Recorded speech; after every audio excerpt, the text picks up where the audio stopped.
অনেক ঝগড়া রাগ অভিমানের পরেও যে আগে কথা বলতে আসে সে নির্লজ্জ নয়, বরং তার কাছে ভালোবাসাটা অনেক দামি।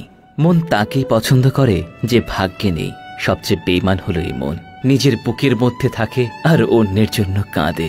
দুঃখ সবাই দিতে পারে, কিন্তু দুঃখ সবাই সইতে পারে না। বন্ধুত্ব সবাই করে, কিন্তু বন্ধুত্বের মূল্য সবাই দিতে পারে না। তোমার কাছে দামি কোনো গিফট তো চাইনি, চেয়েছিলাম একটু সময়, কিন্তু তুমি সেটাও দিলে না। তুমি আমার জীবনে এমন একটা জায়গায় আছো, হাজার কষ্ট দিলেও আমি তোমাকে কোনো দিন ভুলতে পারবো না।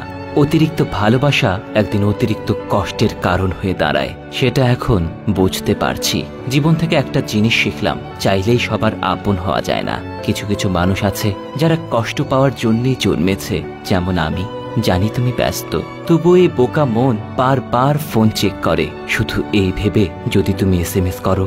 মানুষের মনটা অনেক পবিত্র, এই পবিত্র মনটা নিয়ে অনেকেই খেলা করে। কিছু কষ্ট না চেয়েও সহ্য করে নিতে হয় কিছু মানুষকে ভালো রাখার জন্য।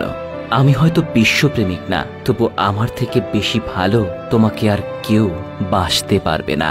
চলে যাচ্ছ যাও, তবে আর ফিরে এসো না, কারণ একবার ফিরে আসলে আমার থেকেও বেশি কষ্ট তুমি পাবে। তুমি চলে যাওয়াতে যতখানি ক্ষতি হয়েছে তা হয়তো তুমি 1000বার চেষ্টা করলেও সারাতে পারবে না। বেলা শেষে তুমি কাঁদবে।